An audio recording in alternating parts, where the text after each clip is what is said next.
अस्सलाम वालेकुम नाजरीन, आज हम फिर जुड़ चुके हैं doctor Naveed Nazir Shah HOD chest disease hospital Srinagar. Doctor साहब, आपका ग्लेशियर टाइम्स में खैर मकदम है सर। शुक्रिया। अस्सलाम वालेकुम। डॉक्टर साहब, जो पिछले दिन से ये पॉजिटिव पेशेंट जो ज़्यादा आ रहे हैं और पिछले दिनों से जो नए डेथ्स हुए हैं जिनकी एज बिल्कुल कम थी, हालांकि पिछले दिन भी एक हुआ था 32 इयर्स का, आज 29 इयर्स की और एक जो लेडी है उसकी भी डेथ हो गई। तो क्या कहते हैं सर इस बारे में आप? देखिए, अगर हम ये बात करें कि कितनी पॉजिटिव आ रहे हैं, अगर हम पिछले 4-5 दिनों में देखें तो हमारे नंबर ऑफ पॉजिटिव केसेस जो है वो काफ़ी ज़्यादा आ रहे हैं, क्योंकि ये उसमें से मेजॉरिटी ऑफ जो केसेस है ये वो है जो इस टाइम बाकी रियासतों से वापस घरों की तरफ आ रहे हैं, क्योंकि इनका जब भी ये यहाँ पे आ रहे हैं तो इनको डायरेक्टली क्वारंटाइन फैसिलिटी में लिया जा रहा है। कुछ का टेस्ट जम्मू में ही, जब ऑन द वे होते हैं जम्मू में ही होता है, तो कुछ का जब यहाँ पे क्वारंटीन फैसिलिटीज़ में जो डिफरेंट होटल्स हैं या जो भी डेजिग्नेटेड प्लेसेस है वहाँ पे इनकी सैम्पलिंग हो रही है, तो वहाँ से हम देख रहे हैं कि काफ़ी लोग पॉजिटिव आ रहे हैं जो इस वाले पेशेंट्स में हैं, और कुछ तो पुराने पेशेंट्स के कॉन्टैक्ट्स हैं उसमें भी काफ़ी पॉजिटिव आ रहे हैं। और अगर आप नंबर ऑफ टेस्ट की बात करें तो वो भी अभी आप देख रहे हैं कि हमारे पहले टेस्टिंग कैपेसिटी जो थी उसको एनहांस किया गया है, और कुछ प्राइवेट लैब्स को भी रोप इन किया है इस प्रोसेस में। तो इससे हमारी जो टेस्टिंग कैपेसिटी है करीब चौगुनी हो गई है, तो जिसकी वजह से ज़्यादा टेस्ट हो रहे हैं और ये पेशेंट्स भी नंबर ऑफ इंक्रीज हो रहे हैं। तो डॉक्टर साहब, पिछले दिन जो आज की तो जो डेथ है ये लेके 13 हो गए हैं, तो इनमें से 2 जो पिछले दिन जिसके फादर का भी डेथ हो गई थी, लेकिन उसकी एज जो थी उस लड़के की वो 32 साल की थी, और आज की जो लड़ी है उसकी एज है 29। जी। तो उससे पहले जो 11 थे उनकी एज बिल्कुल मतलब ज़्यादा 70 किसी की थी, 67 किसी की थी। तो सर क्या कहते हैं आप इस बारे में कि जो ये नए जो ये मतलब यंग जो मैन में आ गया है? जी देखिए, मैं एक चीज़ बताऊं इसमें कि जो हमारी पहले सब डेथ्स थी वो ऐसे पेशेंट्स से, एक तो वो एल्डरली थे और वो बाकी तकलीफ थे उसमें मुलविस थे। इस वजह से उनका कोमॉर्बिड कंडीशंस काफ़ी थी, तो उनका इम्यून सिस्टम वीक था। लेकिन जो ये इससे पहले वाली डेथ हुई थी जो 32 साल का जवान था, तो इसमें कोई ऐसी कोमॉर्बिड कंडीशन नहीं थी। वो अलार्मिंग थी हमारे लिए, क्योंकि अभी तक ऐसा कोई पेशेंट एक्सपायर नहीं हुआ था जिनकी इतनी यंग एज थी, और उनमें कोई कोमॉर्बिड कंडीशन भी नहीं थी, यानी कि वो उनमें कोई और बीमारी नहीं थी। लेकिन जो ये आज वाली पेशेंट जो एक्सपायर हुई है, ये 29 साल की एक खातून थी। इनका ऑलरेडी SMHS में इससे पहले इनका इलाज चल रहा था। इनका बेसिकली कुछ दांत की प्रॉब्लम थी, उसके बाद इनका पस वगैरह हो गया था, तो ये वो इन्फेक्शन जो उनके वो पूरे जिस्म में फैल चुका था, तो ये ऑलरेडी शॉक में थी। इनका ना ब्लड प्रेशर मेजर हो रहा था, तो इनका पहले ही वहाँ SMHS में हॉस्पिटल में ही ये पहले वेंटिलेटर पे थी, तो उसके बाद ये यहाँ पे शिफ्ट हुई थी। तो इनकी कंडीशन जो थी वो पहले से ही नासाज थी, मतलब उनके जो भी पैरामीटर्स होते हैं, ब्लड प्रेशर होते हैं, बाकी चीज़ें होते हैं, वो पहले ही डिरेंज थे काफ़ी। तो ये टेस्ट तो फिर उसके बाद जब ये वेंटिलेटर पे थी तो उसके बाद इसका कोविड टेस्ट हुआ था जब वो पॉजिटिव आया था। अब ये हमें अंदाज़ा नहीं है कि जो बेसिक प्रॉब्लम थी इसकी उसकी वजह से वो कोविड की वजह से थी, या उसके बाद जब इसका अस्पताल में जेर इलाज थी तो वहाँ पे इसका कोविड इन्फेक्शन हो गया। तो ये इसमें कॉम्प्लिकेशंस काफ़ी थी इस वाले केस में, तो लेकिन साथ में इसको कोविड का इन्फेक्शन भी लगा हुआ था। तो डॉक्टर साहब, अभी चेस्ट डिजीज हॉस्पिटल में कितने पेशेंट एडमिट है कोविड के, कितने सैंपल्स लिए हैं, कितने आ गए हैं सर? देखिए, अगर आज का डाटा तो अभी हमारा एवेटेड है, जो आज का वो कुछ देर में हमारे पास आएगा। लेकिन अगर हम कल की बात करें तो टोटल पहले हम एडमिशन की बात करें, जितने भी इस टाइम हमारे करीब 42-43 केसेस इस टाइम यहाँ पे जेर इलाज है, जिसमें एक और पेशेंट हमारे पास जो है वो वेंटिलेटर पे है। 2-3 पेशेंट्स ऐसे हैं जिनको ऑक्सीजन लगा हुआ है। और अगर टेस्ट की बात करें तो कल की मैं स्टैटिस्टिक्स अगर आपको बताऊं तो कल करीब 1002 टेस्ट यहाँ पे हुए थे और जिसमें 17 केसेस पॉजिटिव आए थे। आज का डाटा तो अभी अवेटेड है, एक डेढ़ घंटे में वो भी हमारे पास आ जाएगा, तो उसके बाद हम आपको इन्फॉर्म कर सकते हैं उसके बारे में। तो डॉक्टर नवीद साहब ये बताइए कि क्या ये दिन ब दिन इंक्रीज हो रहा है? देखिए, जितनी हम टेस्टिंग फैसिलिटी ज़्यादा करेंगे उतने ज़्यादा पेशेंट्स आने का इम्कान है। और चूंकि इस टाइम हमारे काफ़ी लोग बाहर से आ रहे हैं अपने घरों की तरफ, तो उनमें भी हम देख रहे हैं कि काफ़ी पॉजिटिव पेशेंट्स आ रहे हैं उसमें। लेकिन उसमें एक पॉजिटिव साइन ये है कि इनको क्वारंटीन में पहले ही लिया जा रहा है और जब तक इनका टेस्ट नहीं होता है उनको अपने घरों की तरफ रवाना नहीं किया जा रहा है। तो क्योंकि अगर यही पेशेंट्स हमारे घर की तरफ गए, लोगों से मिले या सोसाइटी में घुल मिल गए, तो उससे हमें खतरा है कि उनसे दूसरे लोगों को ये इन्फेक्शन लाभ होगा और ये इन्फेक्शन फैलने का अंदेशा है। लेकिन ये कोविड के लिहाज से मैं अगर बात कहूँ तो ये तो मतलब देखिए, इस टाइम लॉकडाउन की वजह से हम काफ़ी हद तक इसको रोकने में कामयाब हैं। लेकिन बिल्कुल, और जो ही आगे टाइम पड़ेगा, एक टाइम ऐसा आएगा कि हमें लॉकडाउन खत्म होगा, तो उसके बाद भी अंदेशा है कि उसके बाद भी अंदेशा है कि हमारे केसेस जो है वो उसके बाद बढ़ सकते हैं। इसलिए हमें अब इसके साथ मतलब जीना ही है कोविड के साथ। कब तक ये रहेगा हम खुद भी नहीं कह सकते, लेकिन हमें अपने लाइफस्टाइल में तब्दीली लानी है। जो भी एडवाइजरीज, हेल्थ या एडमिनिस्ट्रेटिव एडवाइजरीज वक्त आती है तो उस पर अमल करना है। जैसे सोशल डिस्टेंसिंग है, सोशल गैदरिंग्स पे अवॉइड करना है, हैंड वॉशिंग है, कफ एटिकेट्स को मेंटेन करना है। तो अगर हम ये इंशाल्लाह करेंगे तो हम इसको आगे जाके जब हमारा लॉकडाउन खत्म होगा तो उसके बाद हम इसको कंट्रोल में ला सकते हैं। लेकिन केस तो मतलब इस टाइम जब तक ये बाहर से लोग आ रहे हैं तब तक अंदेशा है कि हमारे केसेस जो हैं ये और ज़्यादा डिटेक्ट होंगे, क्योंकि टेस्टिंग फैसिलिटी भी दिन ब दिन बढ़ रही है। तो उसकी वजह से भी हम देख रहे हैं कि हमारे ज़्यादा टेस्ट पॉजिटिव आ रहे हैं। लेकिन हमें ये है कि हमें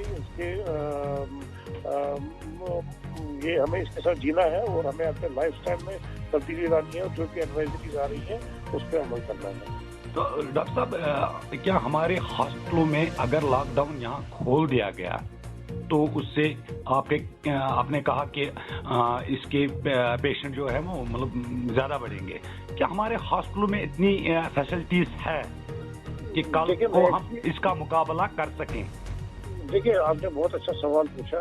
ये जो है हमारे, अगर हम पेशेंट्स अपने देखें यहाँ पे अराउंड 90% जो पेशेंट्स हैं वो एसिम्प्टोमेटिक है, यानी कि उसमें कोई बीमारी की अलामत नहीं है, क्योंकि उनका टेस्ट इसलिए हुआ होता है कि या तो वो ट्रैवल करके आते हैं या वो कॉन्टैक्ट्स होते हैं किसी पॉजिटिव पेशेंट्स के।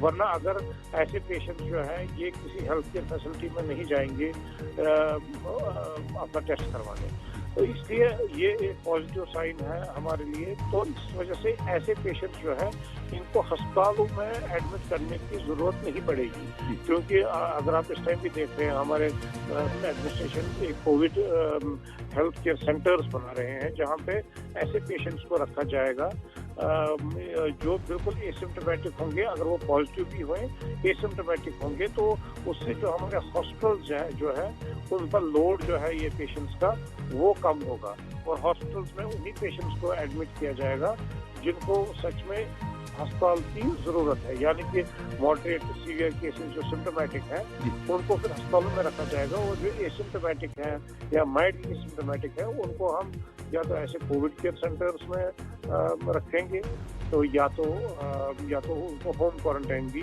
किया जा सकता है। जी डॉक्टर साहब, आजकल बिल्कुल मतलब जैसे कि किसी को चेस्ट खराब होता है जी, तो वो भी डर जाता है, या किसी को थ्रोट इन्फेक्शन हो जाती है वो भी घबरा जाता है। तो यहाँ पे जो जितने भी हॉस्पिटल हैं, मैक्सिमम जो बड़े हॉस्पिटल हैं हमारे श्रीनगर में, वहाँ लोग नहीं जा सकते हैं, डरते हैं, घबराते हैं। जी जी, ठीक। तो इसमें क्या मतलब आप कहना चाहते हैं? देखिए, जो है इस टाइम हम, जैसे मैं पहले कह रहा था कि अगर कोई भी पेशेंट जो है कोविड का 90% या से करीब पेशेंट जो है वो एसिम्प्टोमेटिक है, यानी कि उसमें बीमारी की कोई अलामत ही नहीं है। उनको टेस्ट इसलिए किया जाता है कि या तो वो कॉन्टैक्ट्स हैं किसी पे और पेशेंट के, या हमारे ट्रैवल हिस्ट्री लेके आए हैं। इसलिए ये डिफरेंशिएट करना बहुत ही मुश्किल है। अगर कोई भी पेशेंट अपर रेस्पिरेटरी सिम्टम का आता है, जिसमें आप खांसी, जुकाम, सांस फूलना, गले में खराश, तो ऐसा पेशेंट अस्पताल में आता है और किसी कोई कंटैक्ट की हिस्ट्री देता है या ट्रैवल की हिस्ट्री देता है, तो ये मैंडेटरी हो जाता है उसको ये कोविड का टेस्ट करना। या अगर किसी कोई रेड जोन से आता है तो उसका भी टेस्ट किया जाता है। लेकिन अगर कोई ऑलरेडी किसी बीमारी में मुब्तला है और कोई रिस्क फैक्टर नहीं है, कोई कंटैक्ट नहीं है, कोई ट्रैवल हिस्ट्री नहीं है, या रेड जोन से नहीं है ऐसे कोई पेशेंट, तो उसको हम वहाँ पे फिर पेशेंट को रखा जाता है नॉर्मल इलाज पे और फिर उसको ऑब्जर्व किया जाता है। इसलिए ये बड़ा मुश्किल है इस टाइम डिफरेंशिएट करना कि कोई अगर मरीज है उसको ये कोविड का इन्फेक्शन है या किसी और बीमारी में इस टाइम मुब्तला है। क्योंकि डॉक्टर साहब, हमारे जो अभी ये कोविड का सिलसिला चल रहा है, इसमें हमारे बहुत सारे ऐसे मतलब जहनी परेशानी में मुब्तला हो गए हैं लोग। क्योंकि हॉस्टल, जितने भी हॉस्टल हैं हमारे वैली में, हमारे कश्मीर वैली में जितने भी हॉस्टल हैं, वहाँ पे लोगों को अपना ट्रीटमेंट कराने में भी बहुत दुश्वारियां पेश आती हैं, क्योंकि वो डरते हैं। जैसे कि किसी को दांत में दर्द होगा, वो हॉस्पिटल में जाता है, वहां पर वो कहता है कि डॉक्टर साहब को मुझे दांत में दर्द है, तो डॉक्टर साहब उनको कहता है कि हम, अगर आपका दांत है इसको निकालना है, लेकिन हमें ऑर्डर नहीं है क्योंकि आपको इन्फेक्शन होगी, तो वो घबरा जाता है, पेशेंट भी और डॉक्टर भी। नतीजा ये कि पेशेंट का उसको सफर करना पड़ता है। नहीं, मैं एक बात कहूँ कि देखिए, कुछ अस्पताल्स को एक्सक्लूसिवली डेडिकेट किया गया है कोविड हॉस्पिटल, तो वहाँ पे सिर्फ कोविड का इस टाइम इलाज चल रहा है। पहली तो ये बात।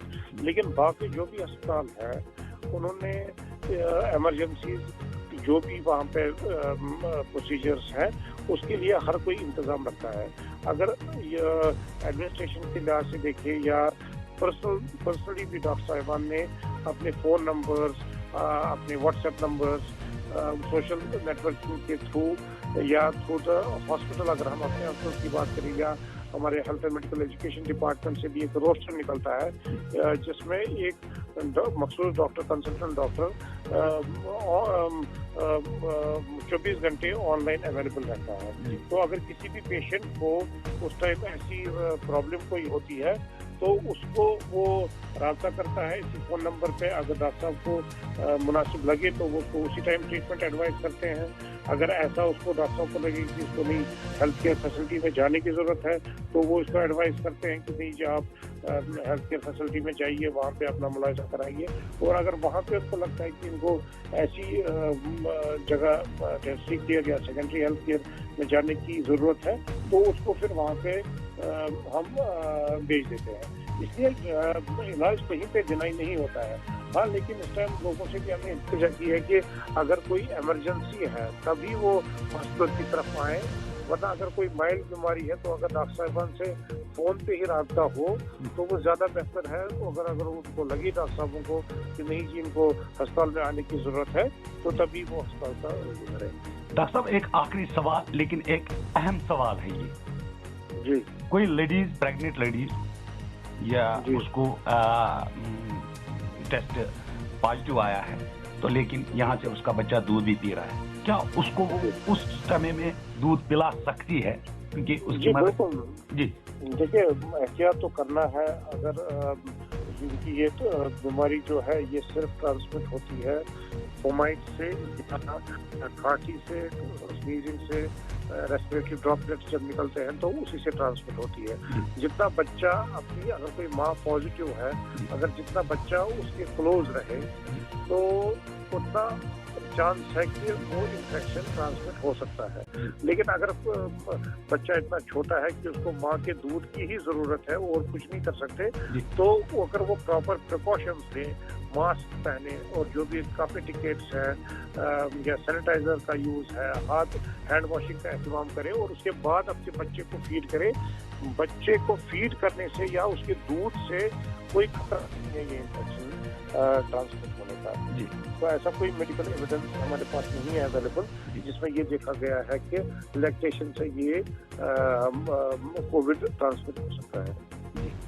जी डॉक्टर साहब, बहुत बहुत शुक्रिया, हमारे साथ बात कर रहे थे।